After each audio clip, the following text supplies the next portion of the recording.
अगर उनको बीपी का मॉनिटर करना था या शुगर की मॉनिटरिंग करनी थी तो उनको बताया जाना चाहिए था। वो उनको किसी भी कीमत पे एक इलेक्ट्रॉनिक डिवाइस को लेकर के काउंटिंग हॉल के अंदर नहीं बैठना चाहिए था, चाहे वो चिप शुगर को टेस्ट करने की।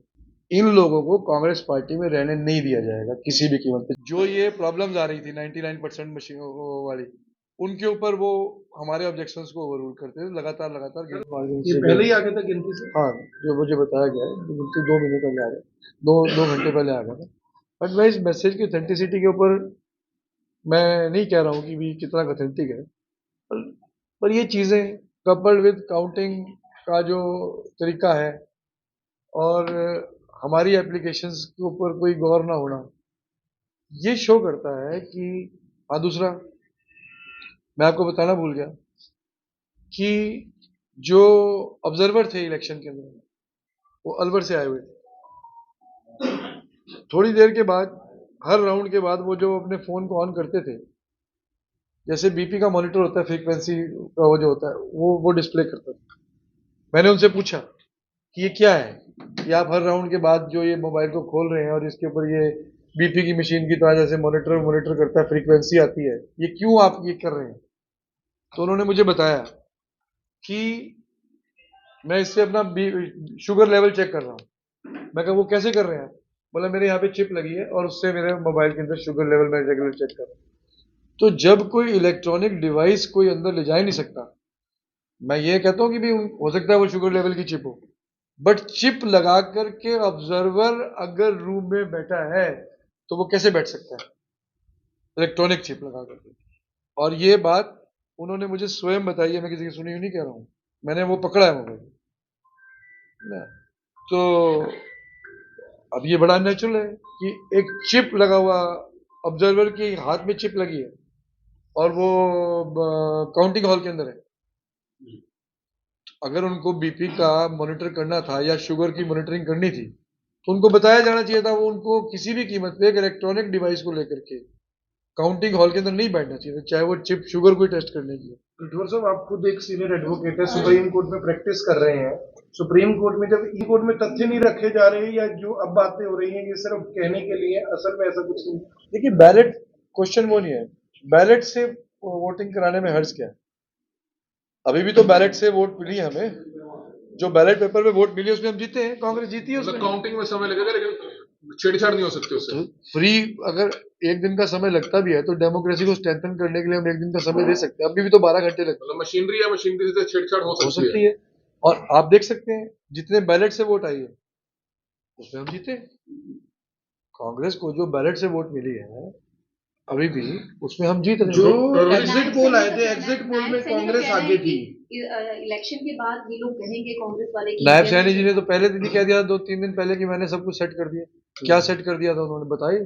क्या जनता का माइंड सेट कर दिया था एग्जिट पोल या में क्या सेट कर दिया था? एग्जिट पोल सारे गलत साबित हुए इस बार भी, और मध्य प्रदेश और छत्तीसगढ़ के चुनावों में भी। विश्वसनीयता तो एग्जिट पोल की भी घटी है। देखिए, अगर मशीन को अगर आप मैनेज करोगे तो फिर सारे एग्जिट पोल फेल होंगे, आपके सर्वेज भी फेल होंगे। खट्टर साहब कह रहे हैं कि साइलेंट वोटर था जिसने वोट किया। साइलेंट वोटर तो हो ही नहीं सकता। 1,70,000 वोट यहाँ हमारे यहाँ पोल हुई है, 48% मुझे मिली है, 49% उनको मिली है। यानी हर दूसरे एक वोटर ने कांग्रेस को दिया, एक वोटर ने बीजेपी को दिया। तो साइलेंस कहाँ रह गया? वोटर तो बोल रहा था। राठौर जी, 35 साल का सूखा गरोंडा में दोबारा 5 साल का सूखा हो गया। गरोंडा के तमाम कांग्रेसी नेताओं को कोई संदेश देना चाहेंगे जिनमें से कईयों ने साथ नहीं दिया? देखिए, पहले तो जिन्होंने साथ नहीं दिया वो कांग्रेस के अंदर है ही नहीं। वो तो अभी साल एक पहले आए हैं, वो इनेलो कल्चर के लोग हैं और वो कांग्रेस के अंदर है भी नहीं और वो आगे रहेंगे भी नहीं कांग्रेस में। ये भी आपके माध्यम से बताना चाहता हूँ। मैं आज ये बताना चाहता हूँ, मैं चिट्ठी लिख रहा हूँ, अगर पार्टी ने उनको कांग्रेस से निकाला नहीं निकाला तो वीरेंद्र राठौर कांग्रेस छोड़ देगा। इन लोगों को कांग्रेस पार्टी में रहने नहीं दिया जाएगा किसी भी कीमत पे, चाहे वो नरेंद्र सांगवान हो, चाहे वो भूपी लाठर हो। वो नरेंद्र सांगवान के लड़के का वीडियो मेरे पास है, नरेंद्र सांगवान के लड़के का वीडियो मेरे पास है। उसमें क्या है? वो उसका लड़का ये बोल रहा है, उसका रिकॉर्ड पे है, आप अगर कोई कहेगा तो मैं उस वीडियो को जारी कर दूंगा, जहां वो कह रहा है कि भाई कांग्रेस को कैसे हमने, कांग्रेस यहाँ जीत रही है, कैसे हराने की प्लानिंग हो रही है। भूपी लाठर, और आपने देखा है कि भाई रघुवीर संधू, तो लगातार पैसे बांटते हुए दिखा गया है वीडियो फुटेज। तो मैं आज ये कह रहा हूँ कि रघुवीर संधू, नरेंद्र सांगवान और भूपेंद्र लाठर, ये तीनों आदमी कांग्रेस पार्टी में नहीं रहेंगे। अगर ये कांग्रेस पार्टी में रहेंगे तो वीरेंद्र राठौर कांग्रेस पार्टी छोड़ देगा उसी समय। तो मीनो क्या आपको लग रहा है कि टिकटॉक बीजेपी का साथ दिया उन्होंने या आपकी खिलाफत की है नहीं, सिर्फ? उन्होंने तो बीजेपी के पैसे बांटे, सबने बांटे, पूछे बैठे सब लोग खड़े हैं, या किसी मर्जी कोई सारे सारे सब लोग इसे पूछ सकते हो आप। ये तो आज मैं आपके माध्यम से ऐलान कर रहा हूँ कि इन तीनों को कांग्रेस पार्टी में कोई जगह नहीं मिलेगी। ये बेहतर है कि बीजेपी में चले जाए, किसी और पार्टी में चले जाए। अगर पार्टी ने इनको निष्कासित नहीं किया तो मैं तुरंत प्रभाव से कांग्रेस छोड़ दूंगा। रोजी 15 राउंड तक कंटिन्यू गिनती उसकी वजह से डिले हुआ है, पर सारी मशीनों को अंदर ले आया गया था तीनों राउंड एक साथ स्ट्रॉन्ग रूम से निकाल कर। और जो ये प्रॉब्लम्स आ रही थी 99% मशीनों वाली, उनके ऊपर वो हमारे ऑब्जेक्शंस को ओवररूल करते थे, लगातार गिनते चले सोशल गए। मीडिया पे जैसे भी कमेंट आ रहे हैं, लोग कह रहे हैं कि अब जब मैनेज नहीं करोगे वहां सरकार बन तो जाएगी। आपको लग रहा है कि कश्मीर तो में मैनेज बीजेपी तो देखो इसको इसके अंदर एक हैवी, अगर आप रेडियो फ्रिक्वेंसी से मैनेज करोगे तो कंपनी हैवी चार्जेस करती है।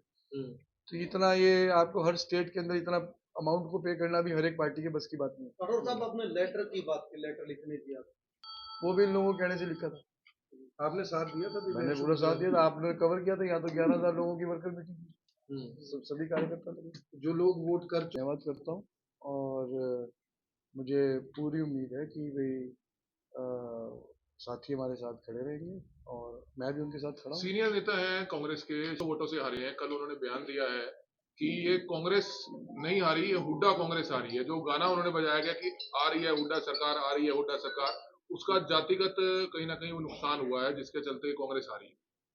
देखिए, मैं तो इस बयान से सहमत नहीं हूँ, ठीक है ना जी। तो शमशेर सिंह गोगी जी ने ही इस प्रकार के नेताओं को कांग्रेस में लेकर के आए थे, उसका भी रोष था असंध के अंदर।